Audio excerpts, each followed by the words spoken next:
ఆయన ఎంత గొప్పగా మాట్లాడారో తెలుసా అండి. ఆయన అన్నారు అమ్మవారి ముక్కు గురించి మాట్లాడుతూ, అసౌ నాసావంశస్తు హినగిరి వంశధ్వజపటి తదీయో నేదీయ ఫలతు ఫలమస్మాకముచితం వహత్యంతర్ముక్తా శిశిరకర నిశ్వాసగళితం సముర్ధ్యాయత్తా సా బహిరపి సముక్తామండిధర అన్నారు. ఎంత గొప్ప శ్లోకమోనండి సౌందర్యలహరిలో. అసౌ నాసావంశస్తు హినగిరి వంశధ్వజపటి అన్నారు. అమ్మా, హిమవంతుని యొక్క వంశము అనబడేటటువంటిది ఒకటి ఉంది. అంటే హిమవంతుని యొక్క బిడ్డలు బిడ్డలు బిడ్డలు బిడ్డలు బిడ్డలు. ఇందులో సాధారణంగా వంశము అనేటప్పటికీ మనం ఏం చెప్తామంటే, సాధారణంగా లోకంలో ఎవరో ఒక కొడుకు చెప్తాం, ఇక్ష్వాకు వంశానికి అంతటికీ గొప్ప పేరు ఎవరి వల్ల వచ్చిందండి అంటే రామచంద్రమూర్తిని పక్కన పెట్టండి, రఘుమహారాజు గారి వల్ల వచ్చింది. అందుకే ఇక్ష్వాకు వంశానికి పేరే మారిపోయింది, రఘువంశం అని పిలిచారు. అది రఘువంశం కాదు, ఇక్ష్వాకు వంశం. రఘుమహారాజు గారు పుట్టినా ఆ వంశం పేరు అలాగే ఉండాలి. ఇక్ష్వాకు వంశంలో రఘుమహారాజు గారు పుట్టారనాలి. అసలు ఆ పేరు పోయింది, పోయి రఘువంశం అన్నారు దాన్ని. అంటే వంశానికే పేరు తెచ్చినవాడు పుట్టాడు. అందుకని ఇప్పుడు ఏమంటారంటే ఆ ధ్వజమునకు పటి అంటే పతాకమైన అంత గొప్పవాడు. ఆ వంశం పేరు మారింది. అందుకే చూడండి ఓ మాట అంటారు, గోత్రం చూస్తారు పెళ్లి చేసేటప్పుడు. గోత్రం చూసి గోత్రానికి ఋషులు చూస్తారు. ఋషులు చూసి మీది ఏ వేదం అని అడుగుతారు.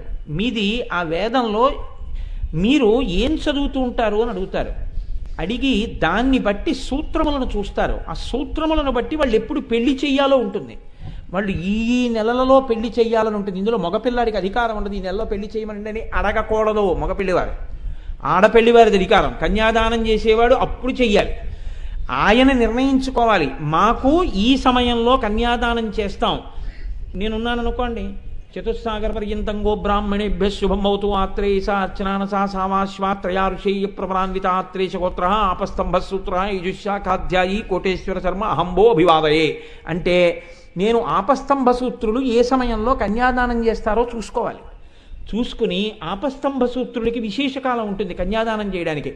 ఆ సమయంలో ముహూర్తం పెట్టించాలి తప్ప ముహూర్తం కోసం వెడితే కేవలం నక్షత్రాలు చూడడం కాదు, ఇది తెలిసి ఉండాలి. వీళ్ళ సూత్రం ఏమి, వీళ్ళ సూత్రం ఏమి, వీళ్ళ గోత్రాల్లో ఏమున్నాయి, వీళ్ళు ఎప్పుడు కన్యాదానం చేయాలి చేస్తారు. అందుకే శుభలేఖలో పెద్దలు నిశ్చయించినారు గాన తప్ప ఇప్పుడు సత్రవులు దొరికాయి కాబట్టి, బ్యాండ్ దొరికింది కాబట్టి, వంట వాళ్ళు దొరికారు కాబట్టి పెట్టాం కాదు. పెద్దలు నిశ్చయించినారు గాన. పెద్దలు నిశ్చయించినారు గాన అంటే సూత్రాన్ని కూడా దృష్టిలో పెట్టుకుని చెయ్యాలి కన్యాదానం. చేస్తేనే దాని పరిపూర్ణ ఫలితం.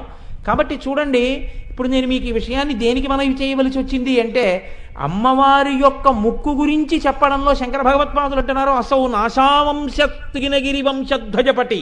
ఇక్ష్వాకు వంశంలో పుట్టిన రఘువు వల్ల రఘువంశమని పేరు వచ్చినట్టే అమ్మవారు హిమవంతుని యొక్క కుమారులలో వచ్చింది కాదు, కుమార్తెగా వచ్చింది. ఆడపిల్లగా వచ్చిన ఆ పిల్ల హిమవంతుని యొక్క వంశమునకు ధ్వజపటి.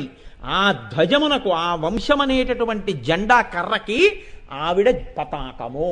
అంటే ఆడపిల్ల వల్ల మా వంశం ఎలా వృద్ధి చెందుతుందండి అని నువ్వు అనవద్దు. ఆడపిల్ల పుట్టినింటిని మెట్టింటిని రెండిటినీ కూడా గొప్ప స్థితి యందు నిలపగలదు. కొడుకేం చెయ్యగలడు? ఒక్క కన్నవారినే తరింప చెయ్యగలడు. అమ్మాయి అలా కాదు, రెండు వంశాల వాళ్ళని తరింప చెయ్యగలదు. ఈ శక్తి ఉంది. అందుకే శంకర భగవత్పాదులు అంటున్నారు, అసౌ నాసావంశస్తు హినగిరి వంశధ్వజపటి. అమ్మా, పరమశివుడి వంశాన్ని ఉద్ధరించడానికి ఏముంటుందండి? ఆయనే మహాజ్ఞాని, ఆయనే అందరికీ మోక్షం ఇవ్వాలి.